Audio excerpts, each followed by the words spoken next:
Bonjour Alexis Poulain, merci d'être avec nous ce matin. Et puis, comme Franck nous l'a signifié, il paraît que c'est votre fête aujourd'hui. Donc, bonne Eh fête. oui, tous les Alexis, C'est merci. ça.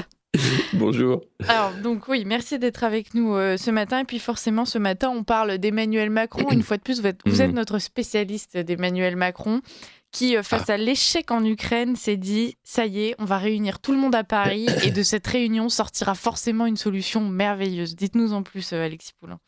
oui, alors ça sent un peu la réunion de la dernière chance. C'est une réunion informelle, hein, donc tous les membres de l'Union européenne ne seront pas présents. Il y a une douzaine de chefs d'État, évidemment l'inénarrable Ursula von der Leyen et Mark Rutte, le patron de l'OTAN, qui se réunissent à Paris pour dire, bon, qu'est-ce qu'on fait maintenant que Washington n'est plus d'accord avec nous et veut changer complètement la donne en Ukraine, puisque eux veulent la paix. Et donc clairement, on a l'impression que c'est une réunion de ceux qui veulent continuer la guerre, notamment avec Keir Starmer, Premier ministre britannique, qui s'est dit encore une fois prêt à envoyer des troupes britanniques en Ukraine. On se rappelle que notre cher président de la République, lui aussi, avait, au titre de l'ambiguïté stratégique, appelé à envoyer des troupes françaises également en Ukraine.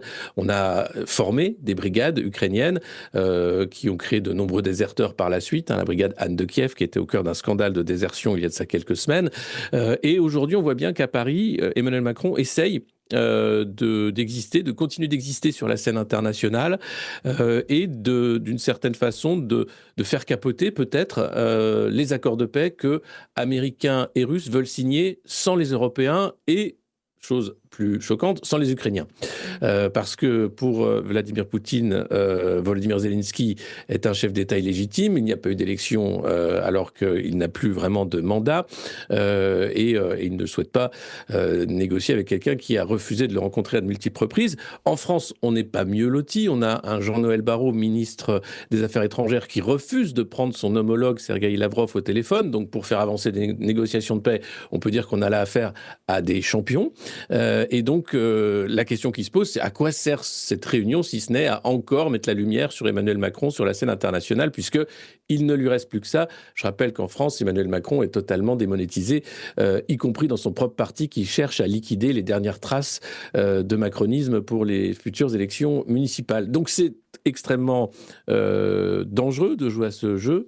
Je pense que Russes et Américains vont regarder ça de loin, mais ça dit une chose, c'est que l'Union européenne est en train de partir à volo, ou du moins n'a pas sa place, n'existe pas, voilà, tout simplement, sur les relations internationales. Ça rappelle le mot d'un président américain, l'Union européenne, ok, c'est quel numéro On est à peu près à ce niveau-là, en fait, d'inorganisation, en fait, et de mise en scène.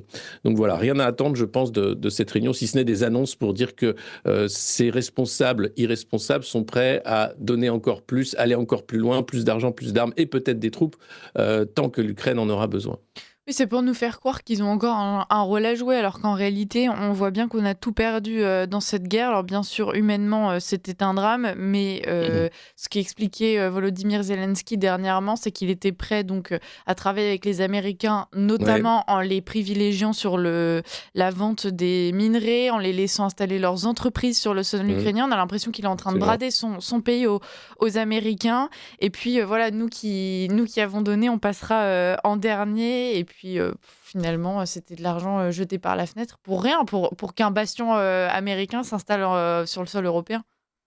Eh bien, ça a été encore une fois, oui, c'est ces guerres par proxy, hein, qui coûtent très cher. Alors, ça pourrait coûter encore plus cher si on envoyait des troupes, si l'OTAN rentrait dans la danse, puisque jusqu'à présent, les Américains avaient tracé une ligne rouge, hein, pas d'envoi de troupes américaines et pas d'intervention de l'OTAN, du moins officielle, en Ukraine. Or là, on a affaire à des gens qui n'ont plus que ça, finalement, pour continuer à exister, c'est-à-dire la guerre perpétuelle et de dire il faut absolument faire perdre Poutine.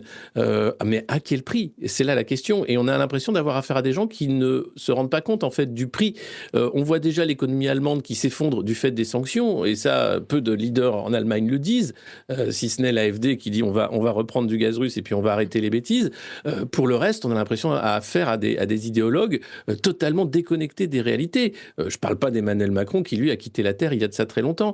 Donc on est vraiment là dans une situation où il y a eu d'un côté deux deux blocs pragmatiques qui veulent trouver un accord de paix pérenne en Ukraine, et de l'autre côté, un bloc idéologique, les fameuses valeurs européennes, qui est prêt à tout faire capoter, j'ai l'impression, avec un Keir Starmer, Premier ministre britannique à la cote de popularité aussi faible qu'Emmanuel Macron, qui serait prêt à envoyer des troupes. Et c'est ça qui est terrible, c'est qu'on a affaire en plus à des leaders qui n'ont pas l'assentiment de leur population et qui veulent, d'une certaine façon, faire capoter ces accords de paix parce qu'ils sont mis en dehors du cadre. Et ça, c'est extrêmement grave. C'est tout sauf être un leader, en réalité.